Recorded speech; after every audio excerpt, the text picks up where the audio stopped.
This stuff works. People pay off their student loans. They pay off their mortgages. They become millionaires. They become financially independent. They cut back at work. They leave a toxic job and go to a good one. All these things that doctors want to accomplish in their life, somebody has done it before you. Welcome to How I Doctor, where we're bringing joy back to medicine. My guest today is up there with Dr. Glockenflecken as a recognizable name in medicine, the white coat investor. Jim Dahle is an emergency physician like me, turned financial educator, and the founder of the White Coat Investor, probably the most well-known book and financial platform for physicians. Over the years, Jim has made it his mission to help doctors break free from the financial traps that often plague us and the profession and build sustainable wealth. It should come as no surprise that a fellow ER doctor would write a book that is relatable and practical. If you've ever been overwhelmed by student loans, you're unsure about investments or where your money should be going, this episode is for you. Jim, welcome to How I Doctor. Thank you for being here. Thank you, and thank you for that kind introduction. People certainly probably know the white coat investor better than they know Jim Dahle. Maybe can you just give our listeners a background on who you are? Where do you come from? How did you get into this? Sure. I always think it's fascinating. I get called the white coat investor, right? You do. And yeah. The idea when I started the blog was that you were the white coat investor. It was the reader of the blog, not the writer of the blog that was the white coat investor. So it's always been kind of funny over the years how I get introduced that way. I'm still practicing medicine, so I have 2 part-time jobs, essentially. And I love both of them for different reasons. I love switching back and forth between them. But I grew up in Alaska. I don't think I left the state 3 times before I went away to college at 18. Went through college, went to med school at the University of Utah.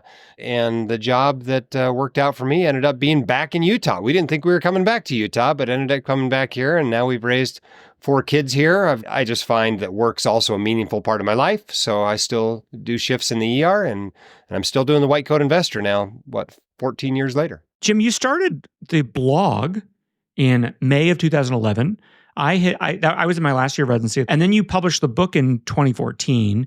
Was the book always a planned thing, but a blog was easier to get started? How did you decide blog and book were the ways you would kind of talk about this and promote it? Even to this day, blogging is my favorite thing to do. I don't think of myself as a podcaster, even though I probably touch more people with my podcast than the blog. I was always trying to run the White Coat Investor as a business. I had this crazy idea that it was going to provide passive income. Eventually, it did provide income, but it's never been passive. And a lot of my audience had said, it needs to be a book, needs to be a book, needs to be a book. So I actually wrote the first book mostly while driving to Denver. My wife was driving. We were going there for a wedding from Salt Lake to Denver, and most of the book was written on the way. The book has one of the highest Amazon reviews ratings I've ever seen. I mean, you have 5,000 reviews and 4.8 stars. That's a really big accomplishment. What do you think has made it such a success? Well, I didn't lie in it. I just told the way it was. Yeah. Right? I'm like, here's the way it was. I want to help you. Here's the information you need. I kept it short enough that people could get through it. I think part of it is I already had a devoted audience. And so obviously lots of those reviews came from people who liked what I was doing. Broadly speaking, why do you think physicians have such a hard time with money management, especially in those early years, say, right after fellowship or as a new attending for that first 5 years? Well, the main problem is doctors are people. If we just got rid of that, we'd be so much better. Yeah. That's exactly it. I mean, we make the same mistakes everybody else makes. We just tend to do it with larger sums of money. We borrow more. And then we earn more and we pay more in taxes and we have to save more for retirement, So when we make a mistake, it's a bigger mistake usually. Doctors are in a unique place in that they start their career late, and particularly for emergency doctors, we have this step where we go from a resident income to an attending income. That might be the highest income we ever see, that first income we get coming out of residency, just because we're willing to work more shifts and we're willing to work more night shifts and that sort of a thing. And then the income trends down throughout our careers. Well, that's not the way most careers look like. If you get outside of medicine, most careers, you start earning something in your 20s and you don't start with a mountain of debt hanging over your head. And, you progressively make more and become more financially literate as you go. Whereas doctors just get thrown right into the fire right from the beginning. We've got big practice loans and student loans. We don't have anything saved for retirement. And we have all these great uses for money. and not enough money to do them all, whether that's, maxing out a Roth IRA or upgrading that beater we've been driving since we were a med student, or saving up an emergency fund. And, we have all these good things to do with money right when we come out, and it's really hard to prioritize them. Will I be making less money because of inflation and I'm not seeing as many raises, or I'm just not working as many hours usually? It's usually because you're not working as many hours. Now, This is fairly specific to the shift-based specialties, A lot of other specialties are building a practice and their income actually, goes up with time. And yes, there's probably inflation raises if you're an employed emergency physician. But most of us are not interested in working as much at 55 as we were at 35. What? And we're not as willing to work the undesirable shifts and take as much call. And the truth is, lots of us don't make more money, 20 years into our careers than we were making toward the beginning. And you need to manage your finances that way. You can't just say, I'm going to spend it now and I'll save later. Well, later you might have even less income. And I tell you what, it's pretty hard to cut back your lifestyle. Not that hard to increase it at all, but it's hard to cut it back. I certainly remember hitting, 35 or 40 and just being like, I could not do 5 nights in a row. Shout out to our nocturnists that do that, because it's challenging. Jim, you said that we physicians tend to make the same mistakes, maybe just with larger sums of money. How do you think physicians get taken advantage of, and what do you think are the biggest offenders? The financial services industry is actually out there hunting you.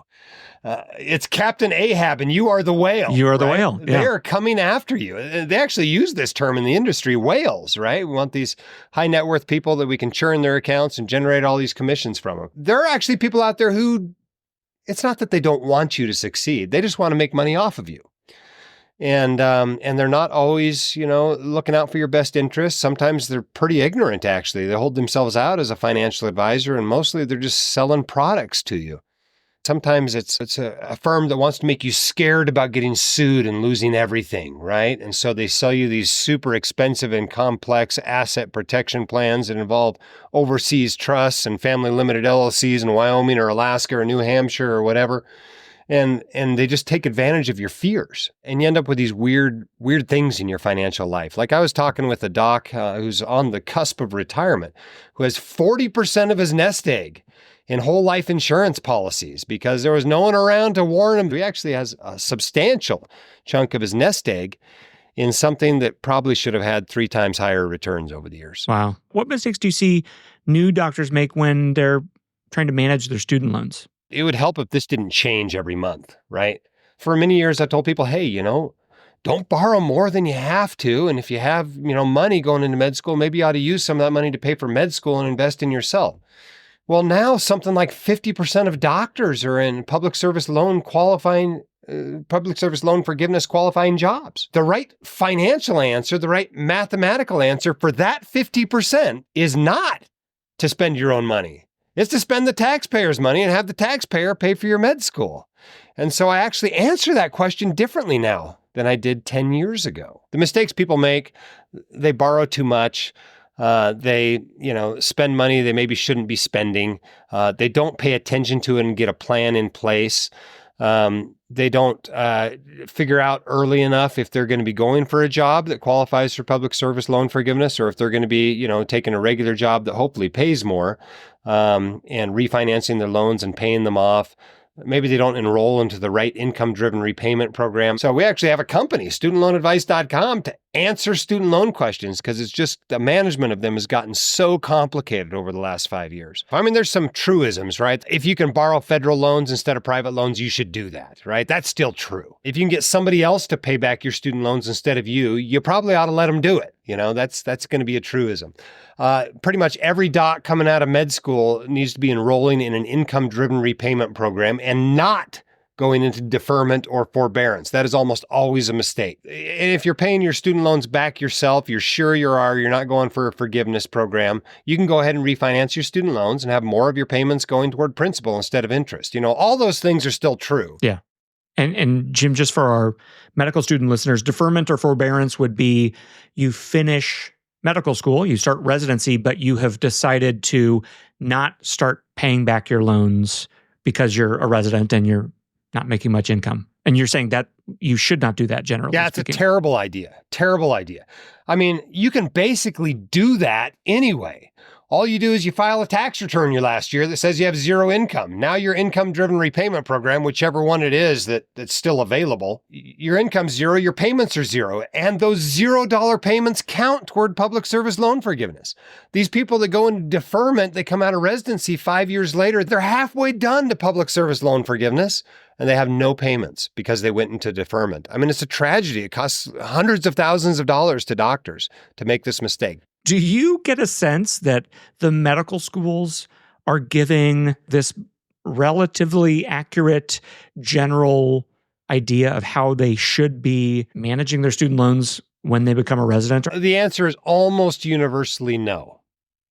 It's not to say that's the case for all med schools, right? There are a couple that have a financial planner on staff. There are a few that have an optional finance course that you take as an MS4, which I think is a great time to become financially literate. This is my mission in life, is to make sure no student comes out of this school while being a financial idiot. For the most part, people aren't getting this. Or worse, they're getting misinformation. They're getting some, whole life insurance salesman coming in, masquerading as a financial advisor. And offering free lunch or dinner or something. Telling them something. And then at the end, it's like, and come see me so I can sell you some whole life insurance or whatever. That's far more common. Say I am a physician that has a lot of, a very large student loan debt. I have $300,000-$500,000, and that's accrued over, private undergrad and medical school as well. How does a physician claw their way out of a number that is that large? Well, I love that you think a $300,000 or $400,000 or $500,000 burden is a large one. A few years ago, I would have agreed with you. Okay. And then I keep running into docs with literally $1 million student loan burdens. Oh gosh. Wow. It's not unusual at all to meet a two-doc couple that owes 800, 900, $1 million, 1.1, those sorts of numbers. There's really three main pathways. The first one is you contract with somebody to take care of your medical school costs, right? It might be the military, like I had the Health Professions Scholarship Program. MD, PhD works similarly. National Health Service Corps works similarly. Indian Health Service works similarly. Basically somebody else is paying for it in exchange for your time. Another way is to get somebody else to pay for it. It's usually the taxpayer. It's usually public service loan forgiveness, right? You go do your residency, you do 3 years of residency, 3 years of fellowship, you stay on as faculty for 4 years. That's 10 years of public service. The rest of your federal student loans are wiped out tax-free. It works very, very well for a lot of doctors. You have to be an employee of a nonprofit or government entity. And the third one is to pay them back. Okay. And this is not a crazy idea out there. It might seem crazy these days, but it is not crazy.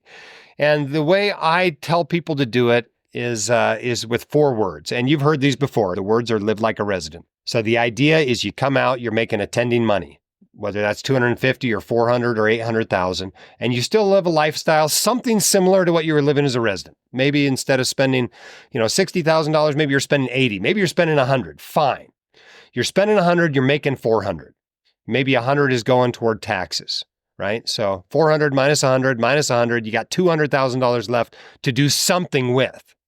And I'll tell you what, $300,000 or $400,000 in student loans goes away very quickly when you're sending $200,000 a year to the lender, right? It works very, very well, but doctors, it's hard to do because they're people, right? By the time they come out of residency, they've already, bought this home that's now $900,000. They got to make the mortgage on it, and they've got 2 Teslas on payments, and all of a sudden their student loans come due. And you find out that your money doesn't go as far as maybe you thought $400,000 was going to go. And if you really blow it, you end up being one of these docs that gets to the end of it all, gets to the end of their career and has a net worth, everything you own minus everything you owe, of less than $1 million. And I think the surveys show 11 to 12% of docs don't even have a net worth of $500,000, right? That's 1 year's income for lots of doctors. Jim, why do you think physicians, struggle with wanting to keep up with the Joneses and get the 2 Teslas and is it really a human psychology of deferred or delayed gratification? Is that the thing that causes us to do this? Yeah, there's a little bit of entitlement. Right? You can buy anything you want on a physician income for the most part. Not everything you want, though. So you've got to decide, you can have early retirement, or you can send your kids to private school, or you can have the biggest, fanciest, nicest house, or you can, fly first class to Europe 3 times a year. But you can't do it all.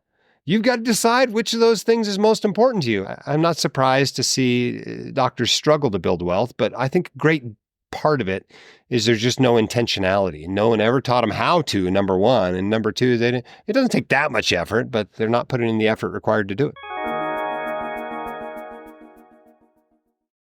Ever feel like everyone else in healthcare is making money hand over fist, while doctors are the ones always getting pay cuts? That's where Offcall comes in. At Offcall, we're helping doctors take back control of medicine. The next time you're asked to see more patients in less time, or forced to submit yet another prior authorization for your patients, Offcall is here to help. Visit offcall.com and sign up today to join a community that's putting doctors back in control of their careers. Jim, let me move on to investing strategies a bit. The way you break it down in your book and your blog and everything is like you can actually get pretty far by keeping it really simple as well. How do you typically break it down for people and explain that that's going to, give you similar returns to a expensive, fancy advisor? I mean, maybe the first question is, do you need an advisor or not? My guess is 20% of docs are kind of do-it-yourselfers at heart. And they just do everything. They do all kinds of stuff themselves, and they can't imagine paying somebody thousands in fees every year to help them, manage their money. And that is a totally viable path. It's the pathway I took. It's obviously the cheapest path, but it's probably the most time-consuming path as well. On the other end of the spectrum, and I'd guess this is probably 30% of doctors, these are people we refer to as delegators. They want a money person. They want to turn this over to somebody that's going to help them do their financial planning, hold their hand, buy them dinner twice a year, meet with them, 4 times a year at the office, and manage their assets for the next 30 years. There's a big, huge chunk in the middle that doesn't really feel competent to do it themselves, but doesn't want to pay the delegator prices. And so they try to pick something in the middle. And these are people we call validators. They just want to check in with somebody every year or 2 or 3, and they're willing to pay them $1,000 or $3,000 or something for those check-ins. And that isn't a pathway that is viable, but there are a lot fewer advisors that will help with that pathway. And so sometimes people in that middle group really are the ones who don't have much success at all. Because they never get it done. And so that's kind of the way to fit into the financial advisory space. But as far as what you're doing, it's the same, whether you're doing it yourself or whether you have professional assistants to help you, right? It's not about picking investments. Picking investments is like step 4 of investment planning, right? If I knew what was going to be the best performing investment over the next 20 years, I'd just tell you to put all your money in that. But I have no idea. And so the process starts with your goals, and it has to start with your goals. So a good goal would be like, I want $3.5 million for retirement on January 1st, 2052, right? That is a goal that we can work toward and measure progress toward and know if you achieved it or not. Once you have that goal, the next thing you consider is, well, what kind of accounts am I going to invest in to get to this goal? And if it's retirement, you're probably using a Roth IRA and the 401k and maybe the 457B they offer at work and maybe a taxable, brokerage account. And those are the accounts you're going to use. That's fine. If you're saving for college, it's probably a 529, right? If you're saving for your home down payment, it's probably, just a regular taxable account that you can take money out of anytime you like. So first your goals, then your accounts. The next thing you choose is what's called in professional terms, an asset allocation. And all that is your mix of investments. How much is going to go into stocks or real estate or bonds or Bitcoin or Beanie Babies or whatever you choose to invest in, right? And then you rebalance back to it every year or so. So you keep those percentages the same. And once you have those percentages, choosing the investments is actually really easy. It's not hard to choose investments if you know you need to put 30% of your money into U.S. stocks. Well, you can go buy a mutual fund called an index fund that just buys all the U.S. stocks. And if you look at the data, it turns out that that's going to beat almost all of the professionals out there that are trying to pick stocks that are going to perform better. The majority of your portfolio probably needs to be in index or index-like mutual fund investments. That's just an intelligent way to invest.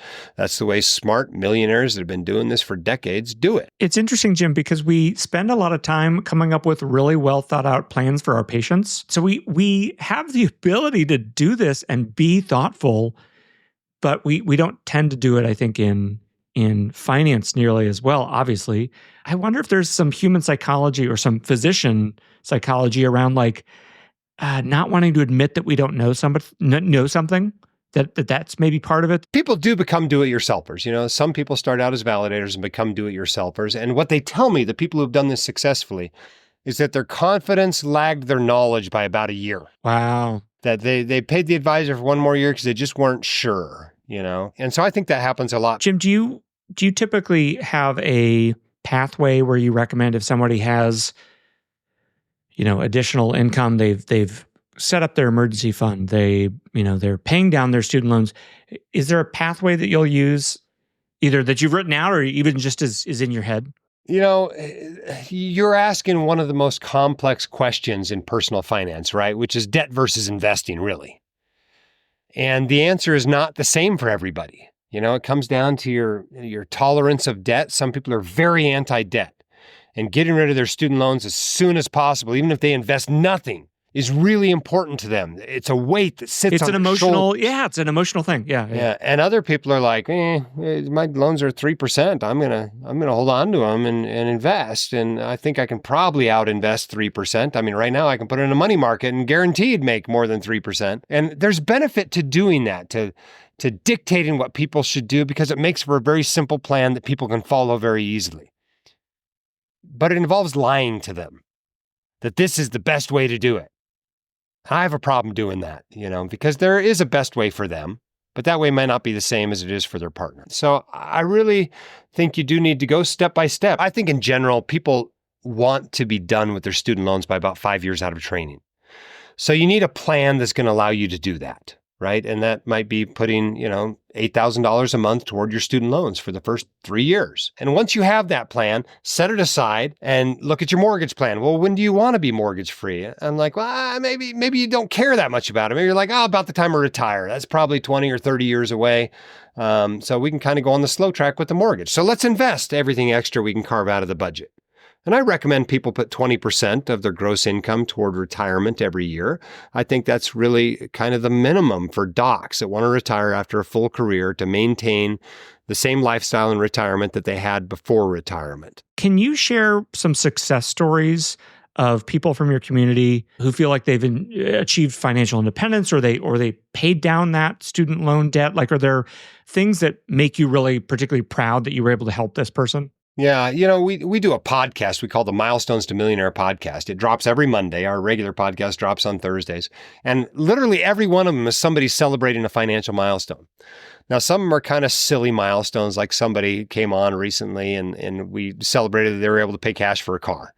Other times we're celebrating people getting back to broke. Doctors start out with their net worth in such a big hole that just getting back to a net worth of zero is no small task.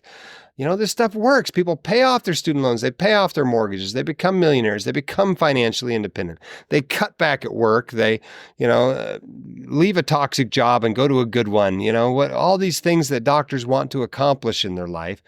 Somebody has done it before you and likely been featured on that podcast. The communities are great. We've got 4 communities. We've got the White Coat Investor Forum that's on our own website there. We've got a subreddit, White Coat Investors subreddit. We've got a White Coat Investors Facebook group for those of you on Facebook. And then we have a unique group we started a couple of years ago we call the Financially Empowered Women, or the Few. And they have events, most of which are webinar type events, but they also do one live at our conference every year. And just a community of all women where they can, kind of address in a non-confrontational way some of these questions that they just feel more comfortable asking their questions in a group full of women. So the community aspect, I think, is really helpful because it's a long-term process, right? You got to stick with this for 5, 10, 15, 20 years. And it helps to have a few buddies walking along with you. I love that. Yeah, I think it does feel like if you had additional support and help from colleagues, probably goes a long way to preventing you from trying to keep up with the Joneses. Yeah, and it affects investing behavior as well, right? If all you read was your social media feeds, you might think that everybody has all their money invested in Bitcoin and NVIDIA, and all of a sudden you're like, oh, I got to put all my money in those. And so being in a community can help you to stay the course with your long-term investing plan. Because even if you have a good plan, that's going to work just fine if you stick with it for 15 or 20 or 25 years. If you don't stick with it, it doesn't work fine. And having a few friends to help you stick with it when times are tough, I think is pretty valuable. Jim, I've got just some rapid fire questions to wrap us up here. What is your secret for physicians to retire as a not just millionaire, but like a multimillionaire? When you first start making the big bucks, have a plan for them, right? Know where your first 12 paychecks when you get paid as an attending are going to go. And so you're starting right from the beginning. Compound interest has all this time to work on you. You're going to be having an adequate savings rate from the beginning of your career. And guess what? If you will do that, it is not hard at all to accumulate multiple millions and retire very comfortably. Jim, what do you think the best and worst parts of our specialty, emergency medicine, are? Oh, the important thing when choosing a specialty is to make sure you're okay with the downsides. Okay, so here's the downsides of emergency medicine. If you're lucky, 1 out of 5 of your patients isn't going to pay you. Another one is you will work when other people aren't working. Okay, most patients go to the ER in the evenings. So most shifts are evening shifts. So you will work evenings and holidays and weekends and nights. Now, if you take care of your money by mid-career, you can do some things about that, right? I basically pay other docs in my group to work my share of the night shifts. I only work day shifts now. I still got to do my share of weekends and holidays, but this is a downside of emergency medicine. If you're not aware of that, you're not going to be happy about it. You're not going to be happy about it. If you cannot deal with uncertainty, it might not be the place for you. You will discharge a lot of patients home without a diagnosis. You will probably see more undifferentiated complaints than just about any other specialty. And you got to like doing that, doing the diagnosing and being okay when you don't get a diagnosis. But it's been a great career for me. I would choose it again. I love the specialty. I still love practicing it. I mean, at this point, I'm financially independent and I'm still practicing medicine because I love it. I like to be there helping people on one of the worst days of their lives. What's one medical myth that you wish would disappear forever? How about the one that you got to send anybody with elevated blood pressure to the emergency department?